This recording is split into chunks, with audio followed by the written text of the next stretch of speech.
Hey folks, this is Vent with Dad's Gaming Addiction, and today we're going to quickly check out CyberCorp. This is a game that you can find on Steam for about 15 bucks or so. It is 20% off until May 6th, 2025 as part of its 1.0 release.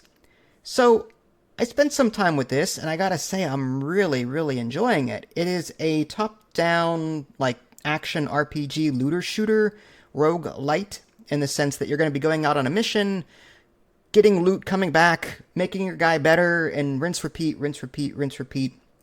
And that's the fun for me. I have so many hours in the original Borderlands, not so much 3 because I didn't enjoy it for whatever reason as much as like Borderlands 1 and 2. But yeah, it's like I enjoy looter shooters because I like getting a bunch of loot and I like deciding what I want to try next.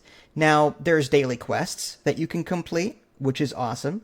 And that just gives me further incentive to keep on playing, so I like that. So you're gonna choose a mission, and typically these missions will have not a power requirement, but it's just to gauge how strong you should be at that point to tackle the mission. But in the first couple of missions, don't worry about that because they're still relatively easy. And as far as the combat is concerned, I said it's a top-down shooter. And you've got two different guns, you've got a melee, you can finish an enemy if their health is low with a special button. There is a bug that I noticed where I rebound my interact button to E instead of F, and I couldn't open a door. I don't know why, it wouldn't let me interact with a particular door. I had to rebind it back to F in order for it to work. But aside from that, that was really the only bad thing that I encountered. And just to get the other, gripe out of the way, the force feedback I get from killing enemies isn't as satisfying as it could be compared to some other games. When you headshot something in a first-person shooter or in a game like this, and you just get that click or that sound or something, the game gives you some sort of satisfying feedback to let you know that you've done a great job in killing that guy. Well, I didn't feel that here. I just saw their health go down. So it would have been nice to see something like that implemented. But again, it's more of a gripe, not a necessary thing that needs to happen for me to enjoy this, because I still am. But you're going to go out on a mission, and typically these missions, at least in the early stages, they're 5-6 minutes long. And you're going to come back, and you're going to take a look at the equipment you have. You can sell your old equipment. You can even extract cards from said equipment if you have. These cards are like modifiers.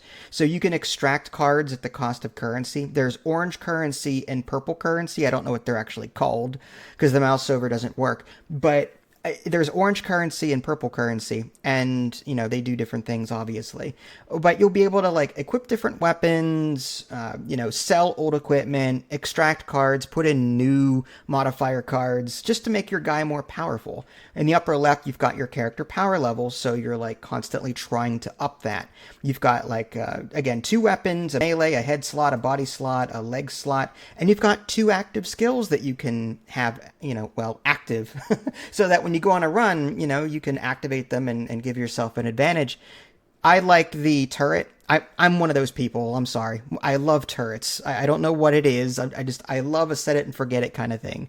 Every character I played, whether it be Diablo 3, the Demon Huntress, I loved the crossbow turrets that she would put down. But anyway, so yeah, two active skills. There's even a forge, so you can spend your orange currency, I believe, in order to make things better. And that includes cards, your modifier cards, skills, weapons, armor pieces. So you can, as you're earning this currency, and if you like something in particular, you can modify it. I'm going to wait a while until I, hit a later level to do that, but it's still cool. There's even a shop that you can go to in order to buy things that you may not find during a run, which is also nice because, again, with a looter shooter, you're going to get a lot of different loot and you may be looking for a particular thing, but the shop is there in case you want to, find something in particular. But there's also the ability to set targeted loot.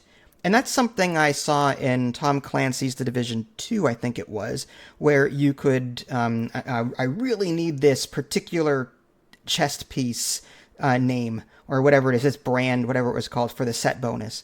Well, you can do that here. You can set targeted loot, but you have to pay to do it. You have to spend this orange currency in order to do it. But it's there. So that's nice. So you can replay levels, get loot. That's all good. There are boss fights. All in all, like, very happy with this. Very happy with this. There is some strong language, unnecessarily, I think, but it's just it. That's just the developer's art style and vision, I guess. But yeah, there's a lot of f bombs and stuff that I've seen. But other than that, like it's not ideal for kids because of that language. But other than that, like I would feel like this is a great co-op looter shooter. If I end up getting a second press key, I'm giving that to my fiance and we're gonna play this. So if you're listening, developer, reach out to me please, because we'd like to feature it more for sure, because it is a lot of fun.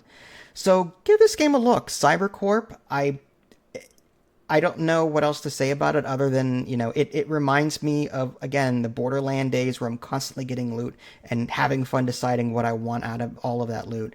And then on top of that, just, yeah, it's a satisfying gameplay loop. I love games like this, so definitely check it out. Again, 20% off until May 6th, 2025. This is Vince. Thanks for watching. I'll catch you all next time. Take care.